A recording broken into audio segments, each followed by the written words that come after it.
देखो, एक सिंपल सा एग्जांपल दे रहे हैं, ठीक, उसी सिंपल एग्जांपल से आपको समझ लेना है। ये last class, before last class, यानी day 12,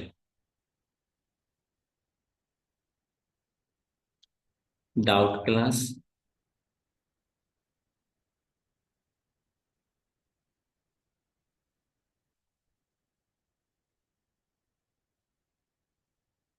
taxi charges in a city. एक सिंपल सा मैं एग्जांपल दे रहा था, फिर भूल गया। देखो, जैसे अगर कोई गाड़ी भाड़ा करना रहता है, ठीक ना, जैसे किसी का शादी विवाह है, गाड़ी भाड़ा पे लेके आएगा, ठीक ना, ऐसा नहीं 10 गो जाके बोलोरो खरीद लिया, चलो जी दहेज का पैसा से खरीदो, नहीं। जो किराया के लिए गाड़ी लेके आएगा ना, तो उस पे चार्ज होती है, सो आपको 2,000 रुपया फिक्स है, ये आपको देना ही पड़ेगा, फिक्स्ड अमाउंट है। आप बारात अगर 1 किलोमीटर जाना है तो भी, और परसा से परसौना परसादी कहीं पे भी जाना है, ठीक ना, आपको 2,000 रुपया तो देना ही पड़ेगा, ये फिक्स अमाउंट। इसके बाद जो एडिशनल चार्ज होती है, वो पर किलोमीटर के हिसाब से, ठीक ना।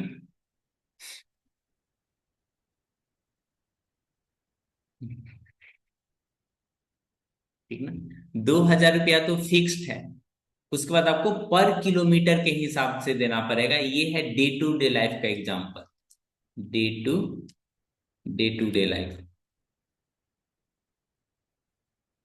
यही एक बेसिक कॉन्सेप्ट। फिक्स्ड अमाउंट को अगर आप एक्स मान लोगे, फिक्स्ड अमाउंट को एक्स मान लोगे, पर किलोमीटर को क्या मान लोगे, पर किलोमीटर जो पैसा लग रहा है इसको क्या मान लोगे, वाई। तो फिक्स्ड अमाउंट तो हमेशा रहेगा ही रहेगा ना, इसमें किसी से मल्टीप्लाई नहीं होगा। मान लो अगर कोई 10 किलोमीटर गया है, तो 10 किलोमीटर का पैसा देगा, लेकिन 10 किलोमीटर को किससे मल्टीप्लाई करना पड़ेगा, वाई से। तो यहां क्या हो जाएगा, फेयर, मतलब किराया।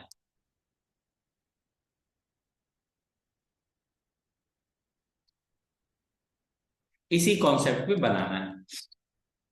Taxi charge in a city consists of a fixed charge and the remaining depend on the distance traveled in kilometer. If a person travels 60 kilometer, he pay 960। पहले फिक्स्ड चार्ज को ना, तो ऐसे लिख लोगे, ठीक ना, लेट फिक्स्ड चार्ज।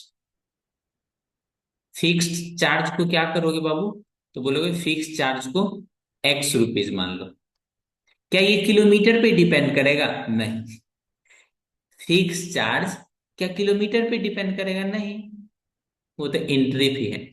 जैसे स्कूल में एडमिशन लेते हो, तो पहले कैसे एडमिशन चार्ज, उसके बाद आप 1 महीना का पैसा दो, वो फिक्स्ड अमाउंट। फिक्स्ड चार्ज भी एक्स, उसके बाद रेट पर किलोमीटर, पर किलोमीटर, ये कितना हो गया, Y rupees. According to question, कितना डिस्टेंस जा रहा है, 60 किलोमीटर, तो क्या फिक्स चार्ज में कोई दिक्कत होगा, नहीं। फिक्स चार्ज तो लगेगा ही लगेगा। Fixed charge, fix charge plus 60 kilometre का पैसा, इसके लिए कितना पैसा दे रहा है, 960। इसी को एक बेहतरीन इक्वेशन में बना लेना, X plus 60 Y equal to कितना, 960। घबराना नहीं है, ये वाला क्वेश्चन बड़ी आसान होता है जी। And for travelling 80 kilometre also, अगर 80 किलोमीटर जाएगा ना, तो यहां लिखोगे 80 वाई, और फिक्स्ड अमाउंट तो अभी भी देना है, इसके लिए कितना, 1260। एक दूसरे से कैंसिल कर लेंगे, ताकि एक्स चली जाए, ताकि एक्स क्या हो, चली जाए। तो यहां से कितना हो जाएगा, -21, 003। तो यहां से एक जीरो से एक जीरो कैंसिल हो जाएगी, तो y का वैल्यू कितना, 15। y का वैल्यू कितना, तो रेट पर किलोमीटर, बोलोगे रेट पर किलोमीटर। रेट पर किलोमीटर कितना हो गया? बोलोगे 15 रुपया लगेगा 1 किलोमीटर का। उसके बाद फिक्स चार्ज। फिक्स चार्ज यानी एक्स का वैल्यू। एक्स का वैल्यू नहीं निकालोगे, 960 - 60 y, 960 कितना? 60 रुपीज। 60 रुपीज टैक्सी का चार्ज है, स्कॉर्पियो का चार्ज नहीं है। 60 रुपीज। यहां तक समझ में आया क्या? कॉन्सेप्ट एकदम सिंपल है, डे टू डे लाइफ का है। दारोगा राय चौक से भी टैक्सी करोगे ना तो बोलेगा देखिए टैक्सी पे बैठिएगा आपको एकदम 50 रुपया तो लग जाएगा। 1 किलोमीटर जाइएगा तो बस 10 रुपया और देना होगा। नहीं तो मालूम चला हम बैठा आगे जाके उतर जा रहा है। दारोगा राय चौक पे बैठेगा, हाई स्कूल पे जाके उतर जाएगा। ऐसे नहीं होता।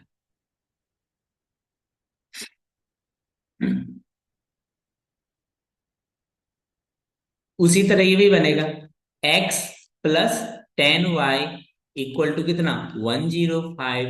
और x + 15y = 155। इन दोनों इक्वेशन को सॉल्व कर लेंगे, खुद से हो जाएगा। ठीक। ठीक ना?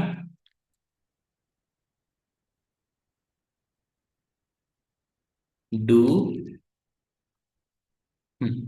Do your self.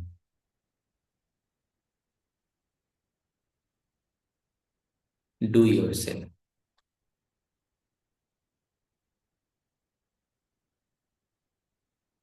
एनसीईआरटी वाला क्वेश्चन करा दे रहे हैं। हम्म।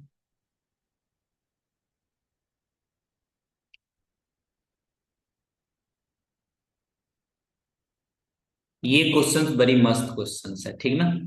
पहली बार ये भी मैं क्वेश्चन बनाया हूं ना। पहली बार में मेरा आंसर नहीं आया था। इसका दिक्कत क्या है मालूम है? इसमें कुछ वर्ड ना, जैसे अपना लोग को आंख, आंख ना ये वाले डिजिट की अपेक्षा ये वाला तुरंत ढूंढ लेता है।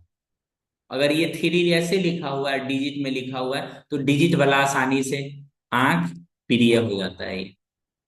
ठीक ना? तो ये मैं जो 3 डेज है ना, ये मैं पढ़ा ही नहीं था।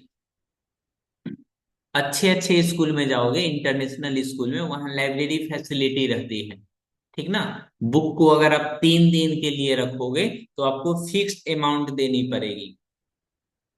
फर्स्ट 3 डे मतलब पहला 3 दिन के लिए। मान लो किसी को नहीं बोला ना जी, 1 दिन रखेंगे, तो भी उसको उतना रुपया देना ही है। अच्छे अच्छे स्कूल में जाओगे, जैसे इंटरनेशनल स्कूल वगैरह में, तो ये कॉन्सेप्ट है, simple concept. First 3 day. First 3 day इसके लिए फिक्स्ड चार्ज करते हैं। Fixed charge. ठीक ना? इसके आगे जो एक्स्ट्रा डे रहेगा ना, एक्स्ट्रा डे, उसके लिए ये क्या करते हैं? एडिशनल चार्ज करते हैं। अगर आप 5 दिन चाहिए तो इसमें चला जाएगा, 1 दिन चाहिए तो फिक्स चार्ज नहीं, खत्म हो जाएगा। अगर मान लो कोई बुक रखा कितना दिन, 10 डेज बुक रखा, कितना दिन? 10 डेज बुक रखेगा। किसी को 10 डेज बुक रखना है तो 3 दिन तो यही हो जाएगा ना। तो एक्स्ट्रा चार्ज कितने दिनों के लिए देगा? वो 7 दिन के लिए देगा। यही मैं स्टार्टिंग में पहली बार क्वेश्चन बनाया था ना, तो ये वाले वर्ड देखा ही नहीं था। ठीक ना? इसलिए मेरा ये गलती हो गया था। लेकिन हम तो सर ठहरे ज्ञानी लोग, फिर से बना दिए। बना दे रहे हैं यहाँ पे। ठीक ना? देखो, फर्स्ट केस में बुक कितना दिन रखा है? 7 डेज। 7 डेज में 3 दिन तो फिक्स वाले में चले जाएगा ना। तो एडिशनल डे कितना हो गया? एडिशनल डे, बोलोगे सर एडिशनल डे कितना? 4 हो गया। और यहां से फिक्स्ड डे में, फिक्स्ड डे। हाँ बाबू बोलिए, गुड इवनिंग। भाई साहब इधर भी क्लास कर रहा है, उधर भी मैसेज कर रहा है। Fixed day. ये आज लास्ट क्लास है बाबू, कल ही खत्म हो गया था। फिर याद आया एक टैक्सी वाला क्वेश्चन बचा हुआ है। ठीक ना, इसीलिए। फिक्स्ड डे, फिक्स्ड डे कितना है? 3 डेज। ठीक ना। अगर कोई 7 दिन के लिए बुक रख रहा है तो एडिशनल कितना डेज चलेगा? 4 डेज ना। अगर मान लो फिक्स्ड डेज के लिए उन्होंने x रुपीज दे रखा है, तो बाकी का तो 4 दिन के लिए ही पैसा देगा ना बालक। कितना? 27 रुपीज। वाइल सुशी पे 21 रुपीज। कितने दिन बुक रखी है? 5 दिन बुक रखी है। तो एक 3 दिन तो इसी में इसका चला जाएगा। तो बाकी का एक्स्ट्रा डे कितना है इसमें? Extra day 2 days. बोलिए, समझ में आया?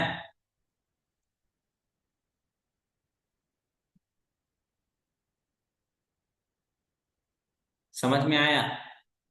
तो ये बातों का ध्यान रखा जाता है। 7 दिन तो बुक रखी है, लेकिन 3 दिन के लिए पहले ही पैसा लग जा रहा है। Kindly do comment if you are able to understand.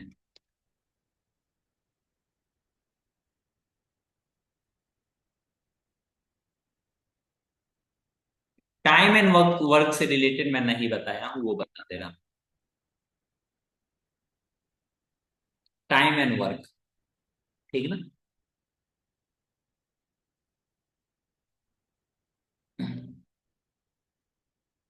ये भी एक क्वेश्चंस की मदद से करा दे रहे हैं, time and work.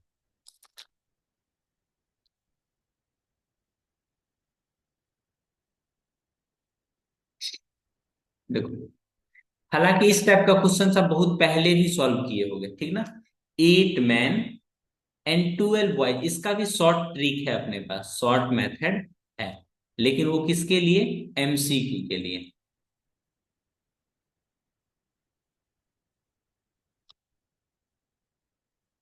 8 men and 12 boys can finish a piece of work in 5 days, while 6 men and 8 boys can finish it in 7 days. Find the time taken by one man alone and one boy alone finish the work. ठीक ना,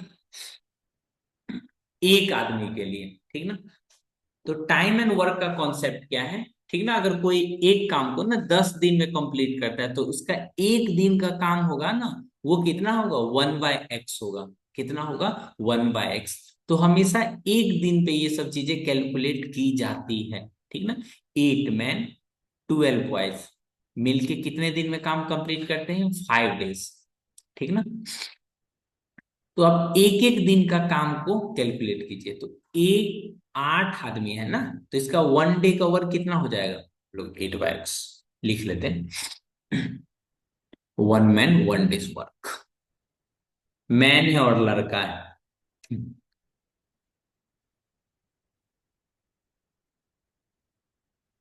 इस तरह के question आप previous 7 8 में बनाते थे बहुत सारा। लिखोगे suppose, let, let time taken है, कैसे लिखोगे? 1 मैन अलोन। क्या पूछ रहा है? Time taken by 1 man. Let time taken by 1 man to finish work. अगर एक आदमी मिलके एकदम रोज काम करेगा,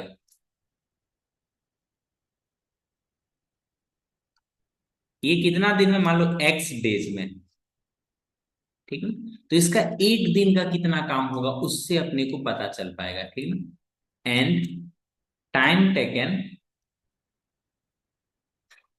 बाय 1 बॉय, आदमी और एक क्या लड़का है, ये कितना? y डेज में। ठीक ना। टाइम एंड वर्क का कॉन्सेप्ट कहता है, time and concept, time and work ना, ऑलवेज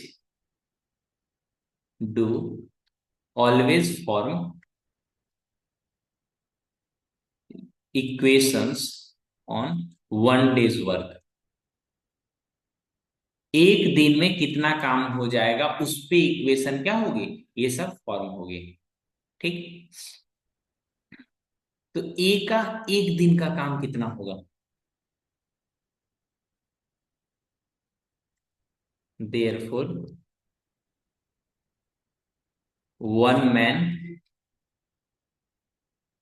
1 डेज वर्क। एक आदमी का एक दिन का काम कितना है, तो ये रिवर्स हो जाती है 1/x डेज। ठीक ना, 1/x हो जाएगा। ठीक ना, 1/1 डेज वर्क, ये कितना हो जाएगा, बोलोगे 1/y हो जाएगा। ठीक ना, अब देखो 8 मैन +12 बॉय कितना दिन में काम को फिनिश करते हैं, फिनिश वर्क इन 5 डेज। तो हमेशा कैलकुलेशन किस पे होगा, एक दिन पे ना। तो ये सब एक दिन में काम करेगा तो कितना हो जाएगा, 8 मैन है ना, एक दिन का काम। तो 8 × 1/x। कोई दिक्कत? लड़का लोग के लिए कितना है, एक लड़का कितना 1/y, तो 12, ये कितना हो जाएगा एक दिन का 1/y। 5 डेज में, 5 दिन में पूरा कंप्लीट करता है, तो एक दिन का काम कितना होगा 1/5। तो यहां से एक सिंपल सा इक्वेशन नहीं हो गया, 8/x +12/y = 1/5।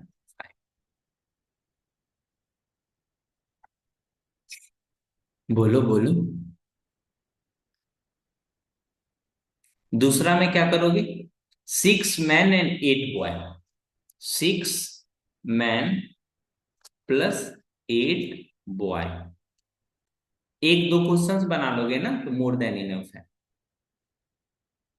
Finish in 7 days, कितना दिन में कंप्लीट कर रही है, 7 दिन में। तो हमेशा एक दिन पे फोकस कीजिए ना, एक दिन में कितना काम करेगा 1/7। 6 आदमी एक दिन में कितना काम करेगा, 6 × 1/x, तो 1/x। 8 1/y मल्टीप्लाई करोगे तो y नीचे आ जाएगा। बच्चे को दिक्कत ना हो इसीलिए मैं हमेशा से, आज से नहीं, जब से पढ़ाता हूँ, तो यहाँ पे मैं 1/x लिख देता हूँ, यहाँ पे 1/y लिख देता हूँ। इससे ज्यादा कुछ फर्क तो नहीं पड़ता है, लेकिन बच्चे को चीजें साफ साफ नजर आने लगती है। जब भी डिनोमिनेटर में वेरिएबल है, हमेशा से एक ही चाहत रही है, इसको सिंपल लीनियर में बना ले। ठीक ना, तो 1/x को रिप्लेस कर दोगे, क्या करोगे, replace. Replace 1/x/p and 1/y/q। ठीक, क्यों करेंगे, क्योंकि ताकि ये लीनियर पॉलिनोमियल में क्या हो जाए, सॉल्व हो जाए। 8p + 12y, ठीक ना, 8p + 12y, तो लिखोगे 8p + 12y = कितना, 1/5। दूसरे में लिखोगे तो बोलोगे सर 6p + 8, बोले p नहीं q होगा ना, कितना, 1/7। अब इसको क्या कर लेंगे, सॉल्व कर लेंगे। सॉल्व हो जाएगा, बोलोगे हाँ सर इसमें क्या करना है, सॉल्व तो कर ही सकते हैं। देखो या तो इसको आप 24 बना लो, या इसको 24 बना लो, किसी को 24 बना लो। 4 3 6, नहीं, बना ही लेते हैं। देखो ऊपर वाले को 4 से मल्टीप्लाई कर दो, कितने से, 4 से। 3 3, सॉरी सॉरी सॉरी, 3 से। नीचे वाले को 4 से मल्टीप्लाई कर लो, ताकि आप इलिमिनेशन मेथड का इस्तेमाल कर सको। तो ये आपका हो जाएगा 8 3 × 24, तो ये तो कैंसिल हो जाएगा। ठीक, अब 12 3 × 36 क्यू, यहां पे आ जाएगा 8 4 × 32 क्यू। इस तरफ हो जाएगा 3/5 माइनस 4/7। इस तरफ कितना हो जाएगा? 4Q। और यहां से आप जैसे ही एलसीएम लोगे तो ये कितना हो जाएगा? 35। 7 3 जा 21 -20। ये कितना हो गया जी? हेलो जी। 1/35।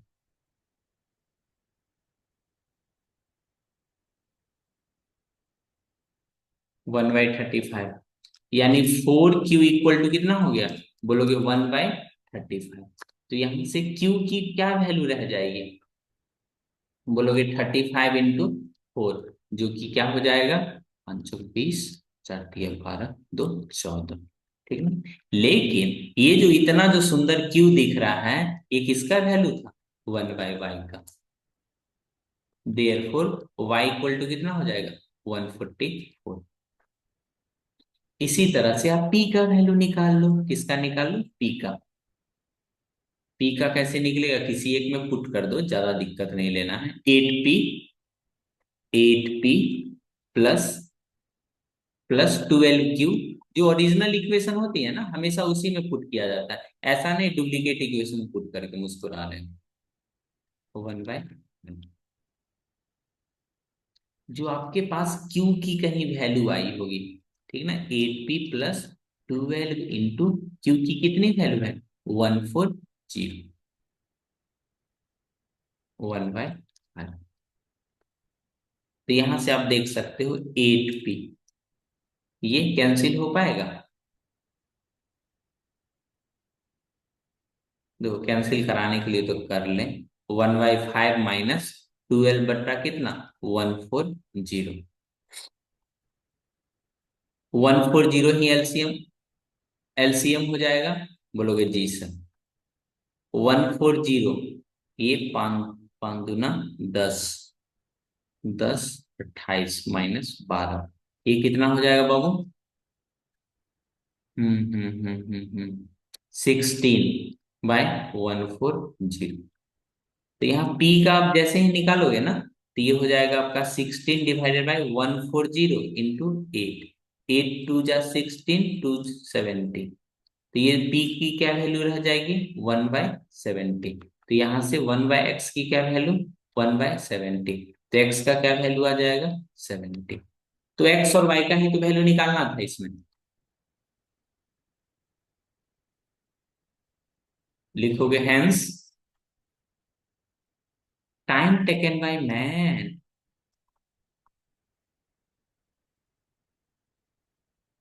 ये बच्चे को समझने में बहुत परेशानी होती है। अभी जो मैं टाइम वर्क समझाया हूं ना,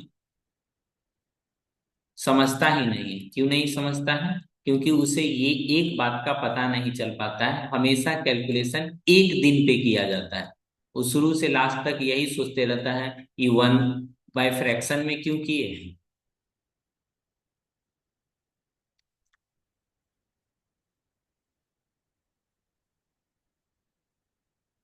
क्वेश्चंस को एक बार और ध्यान पूर्वक पढ़िए और मुझे बताइए।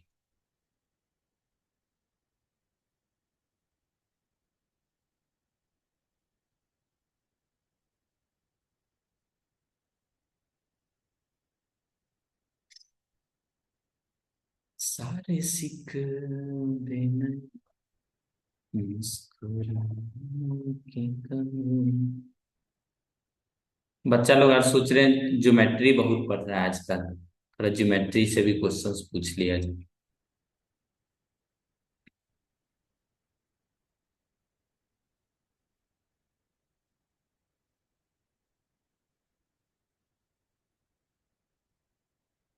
Problem on geometry.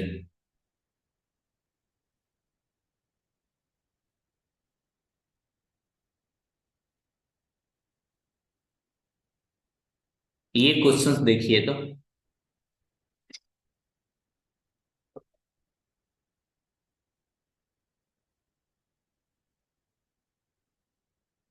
अब सोच रहा है भाई साहब ये सब क्वेश्चन कैसे बनेगा।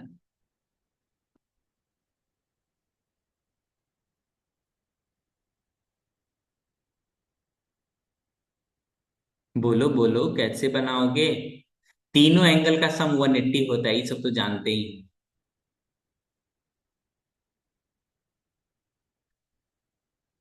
तुमने ये कहा दिल से।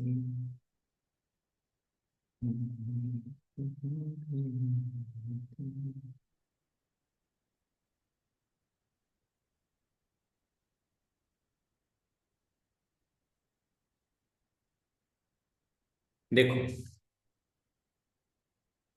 अपने को ज्यादा मत उलझाना है, ठीक, अपने को ज्यादा नहीं उलझाना है। अगर ट्रेंगल की बात किया जा रहा है तो 180 कैसे भी करके आ ही जाएगा। बोलोगे हाँ सर ये भी सही है। कैसे आएगा? बोलोगे angle A plus angle B plus angle C को वैल्यू पुट करने के बाद कितना आ जाएगा? 180। बोलोगे ठीक है। ठीक है। अब इसमें से कुछ चीजें को ध्यान पूर्वक देखिए, ठीक ना। यहाँ पे कुछ रिलेशन दिया हुआ है। एंगल सी के बदले क्या लिख सकते हो, ये क्या लिख सकते हो, ठीक ना।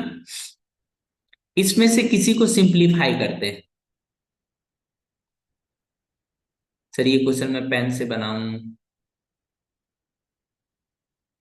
ठीक है, बनाइए।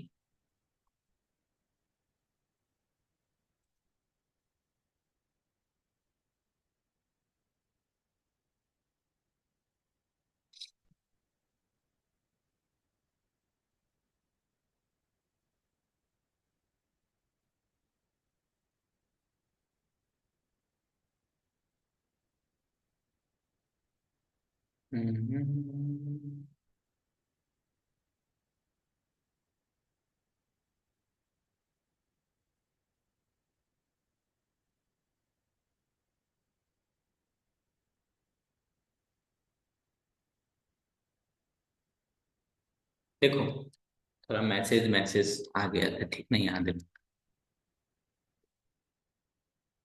देखो इसमें ना, एंगल ए को मान लो let angle A equal to X and angle B equal to angle Y, ठीक ना। एंगल ए को एक्स मान लिया और एंगल बी को वाई मान लिया। इससे होगा क्या? टर्म रिड्यूस हो जाएगा। देखो ना, जैसे यहाँ पे अपना लोग बी के जगह पे क्या पुट करेंगे? वाई। ए के जगह क्या पुट करेंगे? एक्स। अब परेशान कर रहा है सी को क्या लिखे? एंगल सी इक्वल टू कितना है? 3 टाइम्स ऑफ एंगल बी, यानी कितना? 3y। सी के जगह पे क्या लिखोगे? 3y। तो ये हो गया x plus 4y equal to 180। मैं समझा रहा हूं, अगर एक बार आप समझ जाओ ना तो बना सकते हो क्वेश्चन, ऐसा भी कुछ नहीं है। अब इन दोनों को मिला करके एक इक्वेशन बना लेते हैं। देखो ए बी माने हैं ना, ए बी अगर हमने माना है तो आप सी से कैसे कंपेयर करोगे? नहीं ना, इन्हीं दो को कंपेयर करो पहले से। यानी एंगल बी कितना है? Y. 2 times of X plus Y. तो यहां से एक इक्वेशन निकालने में शर्म आ रहा है आपको? 2x 0 equal to 2x plus 2y minus का 3y। तो ये आ जाएगा 2x माइनस का y इक्वल टू 0।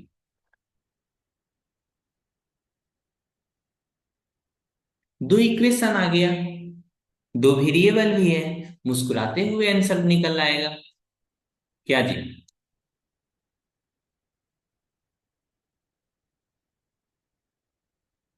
क्या कुछ गलत बोल दिए? 2x - y = 0। ठीक, अच्छे से सॉल्व कर देखो। एक है 2x - y = 0 और दूसरी इक्वेशन क्या है? x + 4y = 180। x + 4y = 180। ठीक है। इसी को 4 से मल्टीप्लाई कर लो। इसको जैसे ही 4 से मल्टीप्लाई करोगे तो ये बन जाएगा 8x - 4y = 0। नीचे वाले को देखोगे, x + 4y = 180, ऐड कर लो। x की क्या वैल्यू हो जाएगी? 20। तो एंगल ए इक्वल टू कितना? 20। एंगल बी निकाल लो जी, y का वैल्यू। तो y इक्वल टू कितना हो जाएगा? y equal to 2x। तो y इक्वल टू कितना? 40। तो एंगल बी इक्वल टू कितना? 40। देयरफॉर एंगल सी कितना है? 3 टाइम्स ऑफ एंगल बी, यानी 3 टाइम्स ऑफ 3x कितना, 60। वाई वाई होगा नहीं यहाँ पे, 3y, यानी कितना 3 टाइम्स 40 कितना 1। तो ज्योमेट्री वाले कॉन्सेप्ट है, तो इसमें आपको इक्वेशन पहले बनाना पड़ेगा। ठीक ना, इक्वेशन पहले आपको बनाना पड़ेगा।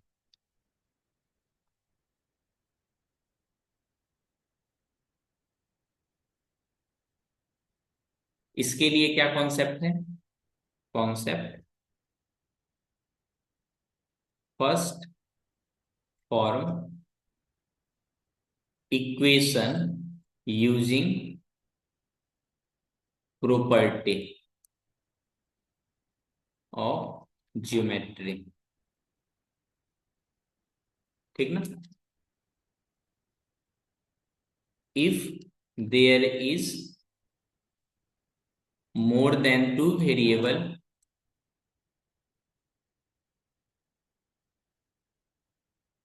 then first reduce given information into two variable। अगर दो से ज्यादा वेरिएबल है ना तो उसको रिड्यूस कर लेंगे। ठीक,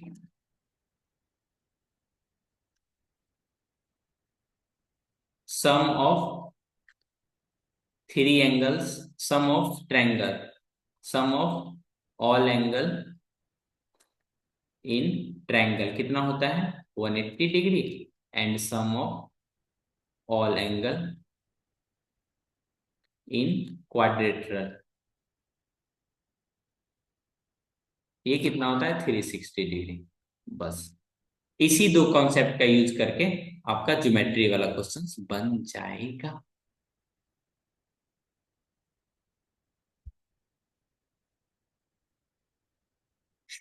एक साइक्लिक क्वाड्रेटरल के बारे में सुने,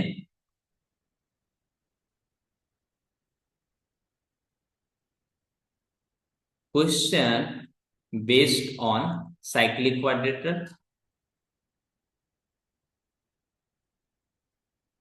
आपको ये क्वेश्चन देख के हंसी लगेगा।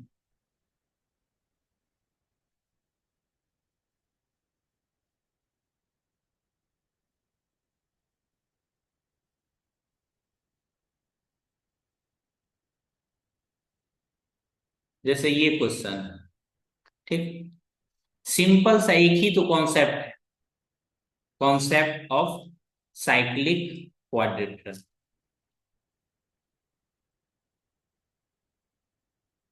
कोई बता सकते हो टाइप करके साइक्लिक क्वाड्रेटरल के बारे में, अपोजिट एंगल सम।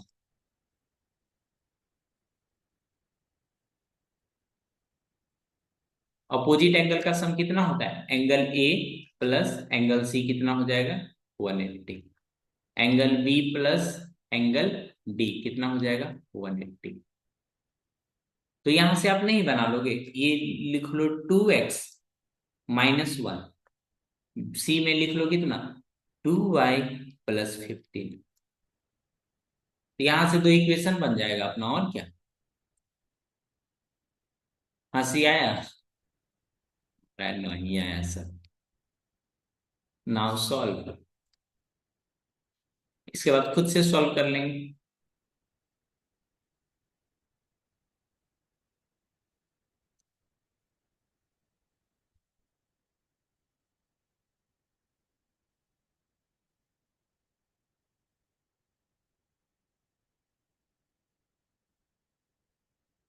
अब ये लास्ट है, इसके बाद कोई टाइप नहीं बचा है।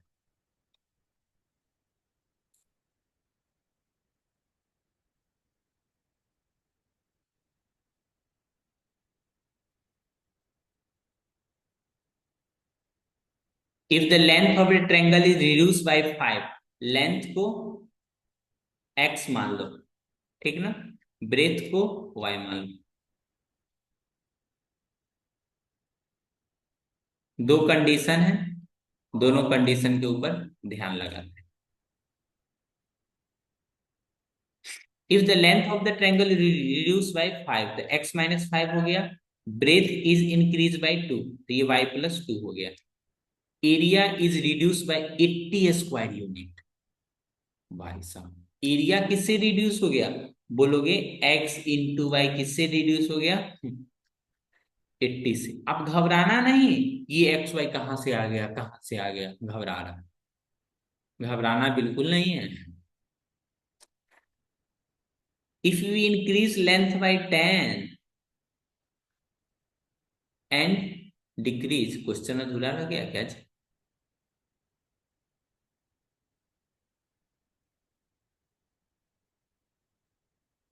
खुद से पूछो खुद के बारे में।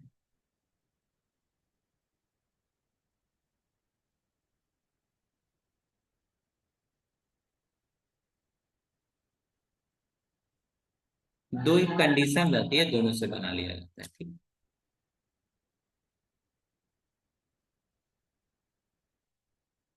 अगर ब्रेथ में इंक्रीज कर दिया जाता है, सॉरी लेंथ में इंक्रीज कर दिया जाता है, और ब्रेथ में क्या कर दिया जाता है, 5 से डिक्रीज कर लिया जाता है, तो एरिया किससे बढ़ जाता है? तो बोलोगे 50 से बढ़ जाता है। अब जैसे ही मल्टीप्लाई करेंगे ना, वैसे ही XY भाग जाएगा, बोलेगा चलो।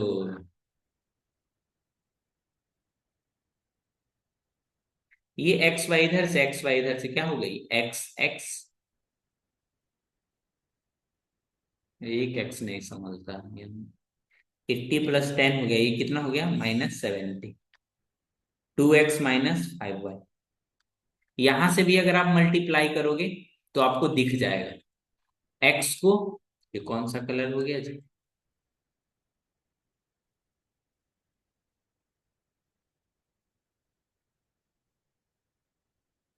ये 50-50 कैंसिल कर दोगे?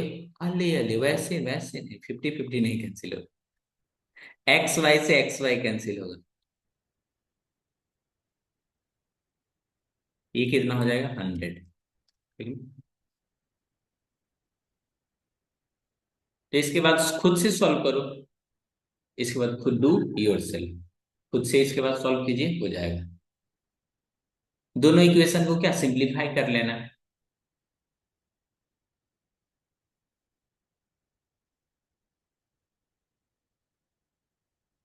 एक बच्चा मनी वाला क्वेश्चन पूछ रहा था, तो बता देते हैं, ठीक है। क्वेश्चन ढूंढे हो क्लास में, इधर देख लेते हैं। हाँ है, नहीं तो हम अभी भाग जाते।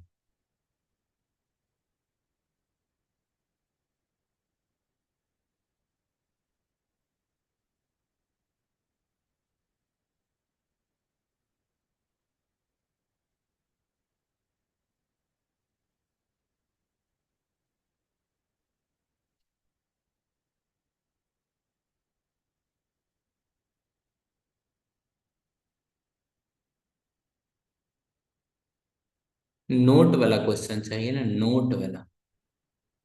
नोट।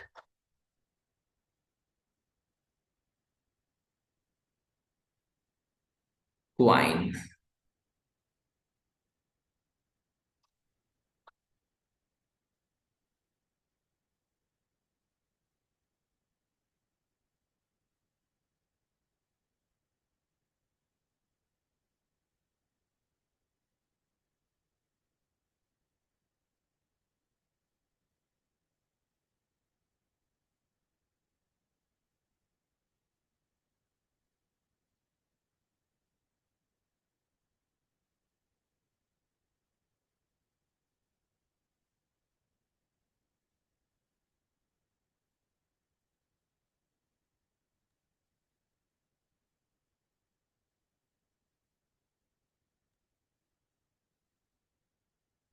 ये क्वेश्चन कहाँ चला गया?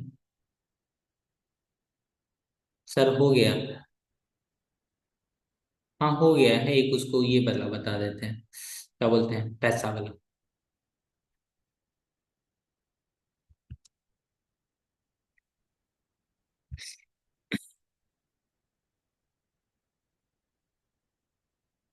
हम्म।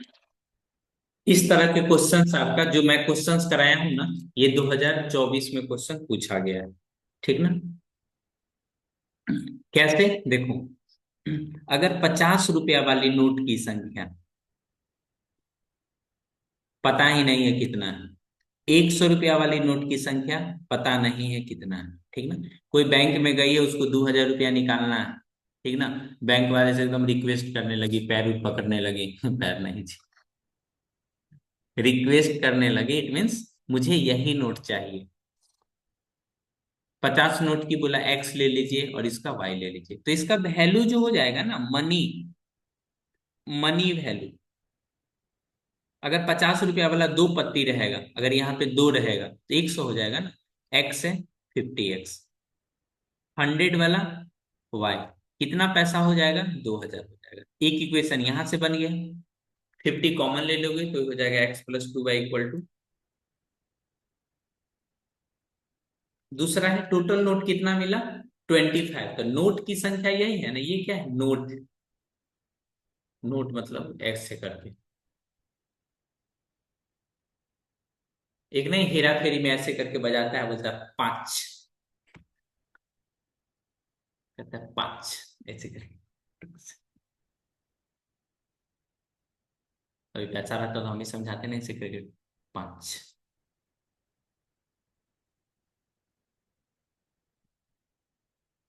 तो इन दोनों इक्वेशन को सॉल्व कर लोगे तो x=, एक का 15 आ जाएगा, 25 आ जाएगा, 15 और 25 आ जाएगा, इसी तरह से अच्छे से सॉल्व करना। 15 और 10, 10 और 15 आ जाएगा, ठीक है।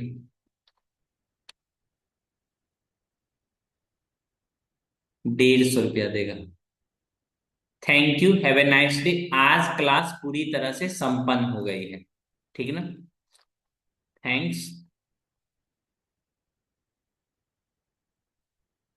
All, PYQ done. अब RS अग्रवाल का भी कोई भी क्वेश्चन टच करोगे तो बन जाएगा।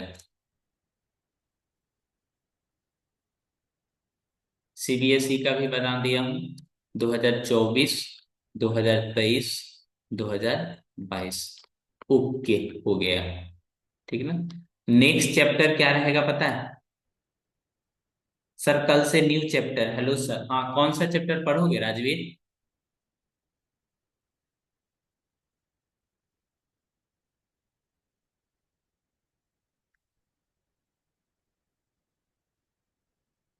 आप बोलिए ना सर।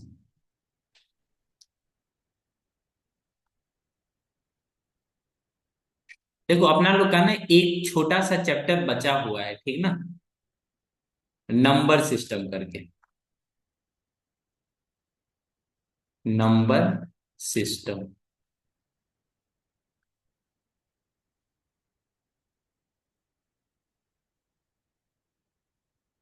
तो नेक्स्ट चैप्टर यही पढ़ा दे रहा। इजी भी है और सब बच्चे से बन भी जाएगा, ठीक ना। मेरे स्कूल में 3 चल रहा है। मेरे स्कूल में 3 खत्म हो गया।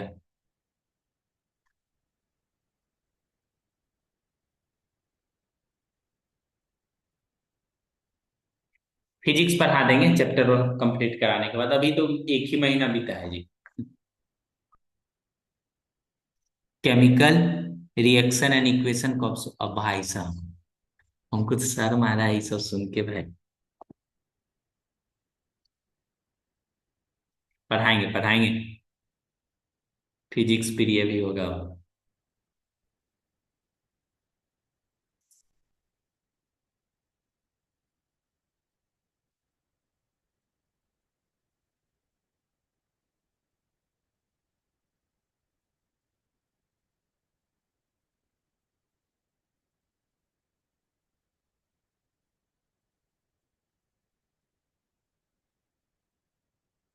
पूरा बायो समाज डरा हुआ है। रिप्रोडक्शन स्कूल में तो कितना, नहीं विवाद हो जाएगा, रहने दो भाई। Thank you, have a nice day. Controversy I avoid, but controversy likes me, I can't avoid. Thank you, next class में मिलते हैं एक नए चैप्टर के साथ। Have a nice day.